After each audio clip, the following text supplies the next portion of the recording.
Welcome back. Now, Edo State Governor Senator Okpebholo has revealed that the 18 suspended local government chairmen allegedly remitted over 12 billion naira to leaders of the People's Democratic Party, the PDP, within 15 months under questionable circumstances.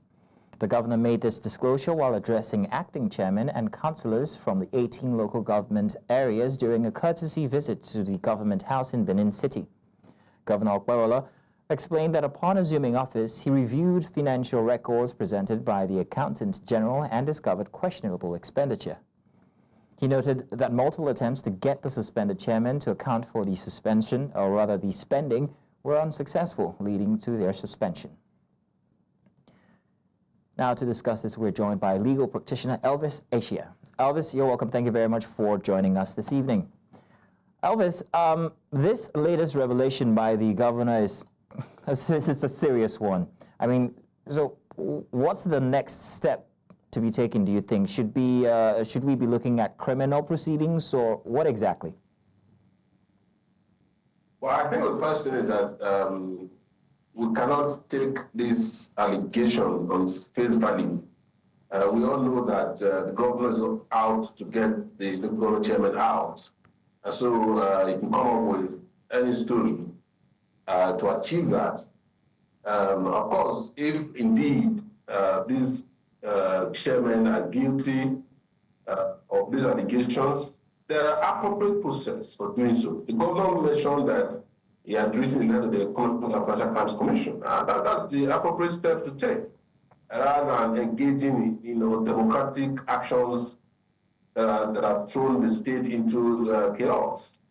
If you feel that anybody, for that matter, whether the local government chairman or the staff or an officer or even the government, or even the government himself, there are common channels for redress. The local government chairman do not have any form of immunity at all under any law in the country. And so you can easily get the security agencies to investigate any allegations like this and take appropriate steps. But the worry and the concern is that these figures are always branded about by successive governors to achieve their aim, which is to emasculate the government system, which is to have the chairman in their pockets, and with a view to having unrestricted access to the funds of local government. That's the problem.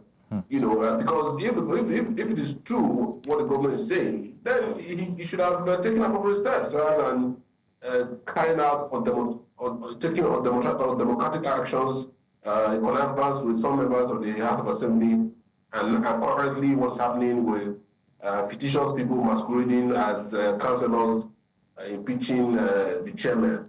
The appropriate steps should be taken, which is so Elvis, don't forget that what you're saying, Elvis, you're saying that this is just a political move then. It's just kind of like what we see in other states. Like in the past, we've seen how governors take these steps simply just to consolidate a hold on power, like in Rivers State, like what we saw. Are you saying that this is the same? It is clearly a political move, to get the government. I mean, it's just give a dog a bad name, to hang it. Yes, I'm not saying that there's no corruption in the government's administration in the country, because we have seen that there is no governance at the grassroots level, and some people are, pocketing the funds of the government. And the truth about that is that it is the governors across the country that have been doing it. And that is why the Supreme Court in the last year came up with that decision to try to, give financial autonomy to local government, so that they can, reach the people that are meant to reach, which is the grassroots. And so don't forget that a few years ago, the former governor of the state also came up with some stories, like similar stories like this. And he also said they are reaching the EFCC, and then the question you ask yourself is, what has come out of it? So in most cases, you find that these stories like this are carried about, but the ulterior motive essentially is political. And so the government wants these guys out by all means, and I do not believe any bit of what he's saying. Okay then. If indeed there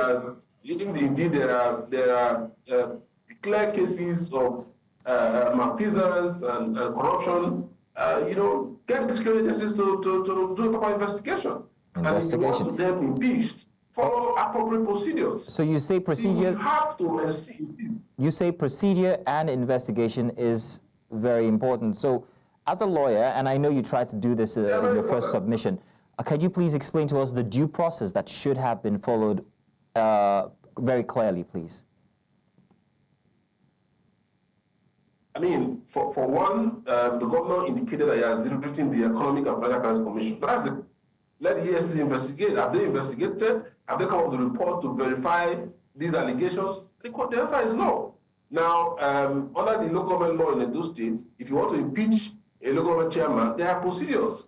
One of which is that you have to have a committee set up by the councillors to investigate, and that takes a process. It takes a while.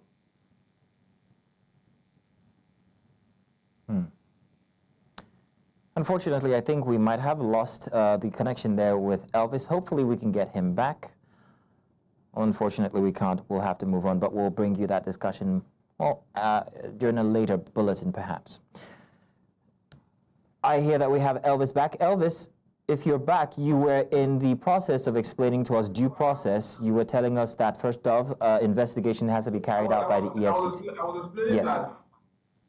Exactly. I was explaining that when serious allegations like this are made, you know, the proper thing is to get security agencies to investigate it. And once you have a report of those investigations, appropriate prosecutions are carried out against the chairman. These guys do not have any form of immunity, so they can be charged to court, they can be sentenced, they can be convicted, they can be sentenced if the allegations are established.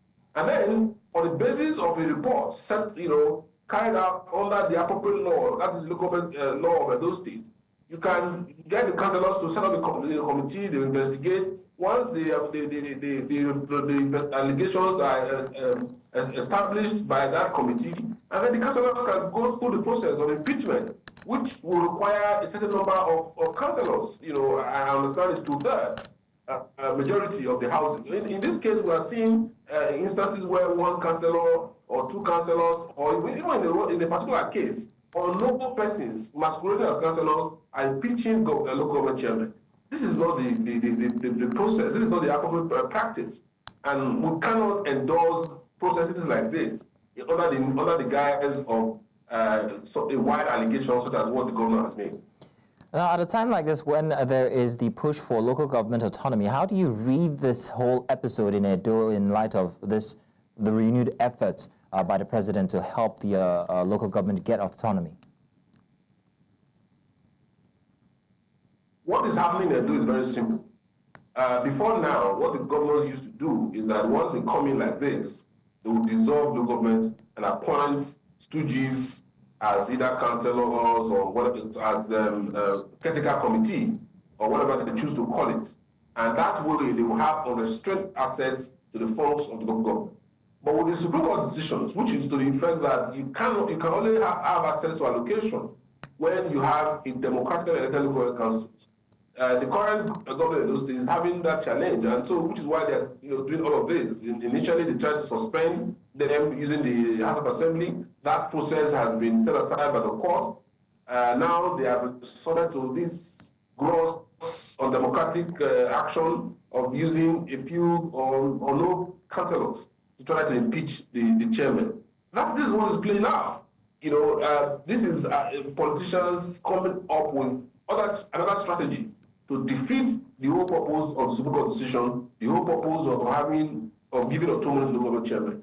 That's exactly what is playing out. This is nothing but politics and nothing else. And it's very sad that despite the commendable attempt that was made by the APC-led government to get the Supreme Court to interpret the Constitution in a very salutary manner, we are seeing a gross, desecration of violation of, the whole purpose of that decision. Well, Mr. Elvis Asia, I want to say thank you very much for giving us your time and giving us your expert opinion about the issues in Edo State. Thank you.